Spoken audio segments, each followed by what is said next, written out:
Welcome back to part 1 of the Indian Mutiny, the Brief History podcast. Please listen to part 1 as part 2 won't make much sense. We will have a brief recap and a timeline just to get you back up to speed. As always, any new podcast relies on the generosity of its listeners. Please share, tell your friends. Follow us on social media. We're on Facebook. That's facebook.com/Brief History Podcast, and on Twitter @BHistoryPodcast. Like, share, follow, tell your friends. All these details will be in the podcast notes. Please look out for them. The Indian Rebellion of 1857 began as a mutiny of sepoys of the East India Company's army on the 10th of May 1857 in the town of Meerut, and soon escalated into other mutinies and civilian rebellions, largely in the upper Gangetic plain of central India, with major hostilities confined to present-day Uttar Pradesh, Bihar, and the South Madhya Pradesh and the Delhi region. The rebellion posed a considerable threat to company power in that region and was soon contained with the fall of Gwalior on the 20th of June 1858. The rebellion is also known as India's First War of Independence, the Great Rebellion, the Indian Mutiny, the Revolt of 1857, the Uprising of 1857, the Sepoy Rebellion, and the Sepoy Mutiny. The mutiny was a result of various grievances. However, the flashpoint was reached when the soldiers were asked to bite off paper cartridges for their rifle, which were greased with animal fat, namely beef and pork. This was and is against the religious beliefs of Hindus and Muslims alike. Other regions of the company-controlled India, such as Bengal, Bombay, and Madras Presidency, soon remained largely calm. In the Punjab, the Sikh princes backed the company, providing soldiers and support. The largely princely states of Hyderabad, Mysore, Travancore, and Kashmir, as well as smaller ones of Rajputana, did not join the rebellion. In some regions, such as Uttar, the rebellion took on the attributes of a patriotic revolt against the European presence. Maratha leaders such as Lakshmibai, the Rani of Jhansi, became folk heroes in the nationalist movement in India half a century later. However, they themselves generated no coherent ideology for the new order. The rebellion led to the dissolution of the East India Company in 1858. It also led to the British to recognise the army, the financial system and administration in India, recognise that they needed to reorder and recast the army in a number of different ways. India was therefore directly governed by the Crown as a new British Raj. March 1857 saw the mutiny at Berhampur. May 10th, mutiny at Meerut. The 11th, mutineers advanced on Delhi. May 30th, open mutinies across the country. June 4th, Benares Mutiny. June 5th, Kanpur Mutiny. June 8th, Battle of Bada Ki Sirah. June 27th, Kanpur Massacre. July the 10th, Havelock Mobile Column of 1,000 troops advances on Kanpur. June 15, Havelock's column fights two battles close to Kanpur, Agun and the Pandu Nandi, and wins both. 1857, women and children are massacred at Kanpur.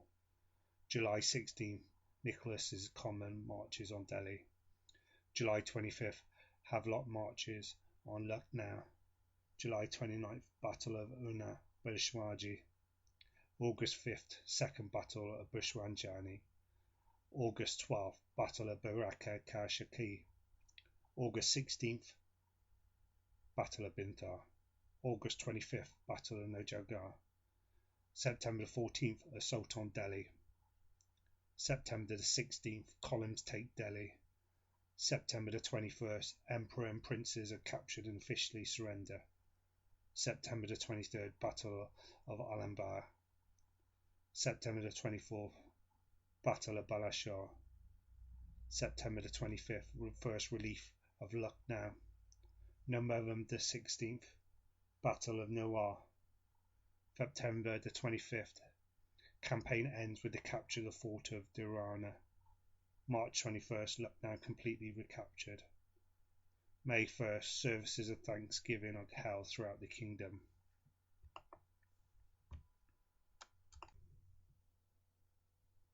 In June, sepoys under General Wheeler in Kanpur, present-day Kanpur, rebelled and besieged European entrenchments. Wheeler was not only a veteran and respected soldier, but also married to a high-caste Indian lady. He had relied on his own prestige and his cordial relations with the Nana Sahib to thwart rebellion, and took comparatively few measures to prepare for fortifications and lay in supplies and administration. The besiege endured 3 weeks of the siege of Kanpur with little water or food, suffering continuous casualties to men, women and children. On the 25th of June, Nana Shahab made an offer of safe passage to Allahabad. With barely 3 days' food rations remaining, the British agreed, provided they could keep their small arms, and that the evacuation should take place in daylight on the morning of the 27th. The Nana Shahab wanted the evacuation to take place on the night of the 26th. Early in the morning of the 27th, the European party left their entrenchment and made their way to the river, where boats provided by the Nana Shahab was waiting to take them to Allahabad. Several sepoys who had stayed loyal to the company were removed by the mutineers and killed, either because of their loyalty or because they had become Christian. A few injured British officers trailing the column were also apparently hacked to death by the angry sepoys.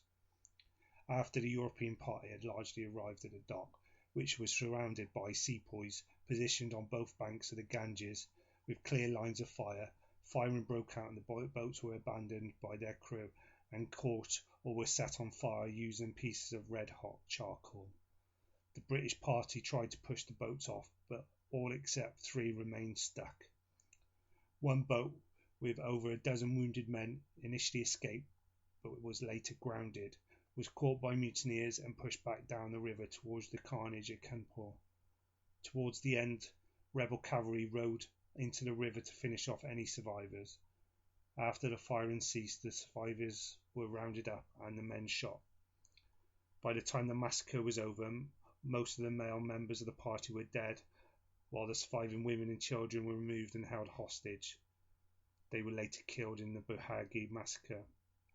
Only 4 men eventually escaped alive from Kanpur on one of the boats. 2 private soldiers, both of whom died later during the rebellion, a Lieutenant and Captain Mowbray Thompson, who wrote a first-hand account of the experience entitled The Story of Kanpur, London 1859. Whether the firing was planned or accidental remains unresolved. Most early histories assume it was planned either by Nana Shahab, as proposed by K. Manso, or that Tatya Tope and Brigadier Gwalior Pasha planned it without the Nana Shahab's knowledge, proposed by G. W. Forrest.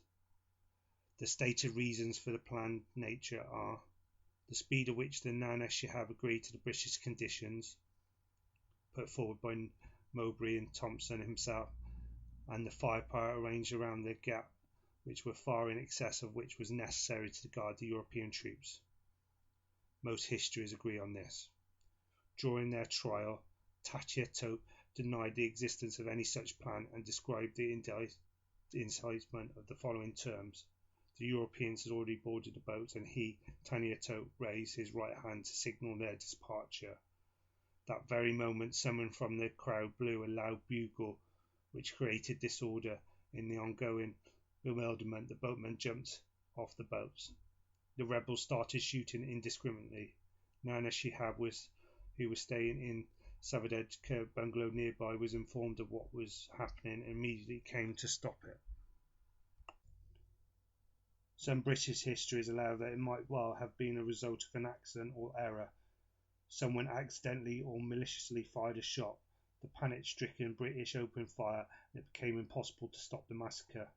The surviving women and children were taken to Nana Shahab and then confined first to the Savada County and then to the home of the local magistrate Clark, where they were joined by refugees from Fatehurg.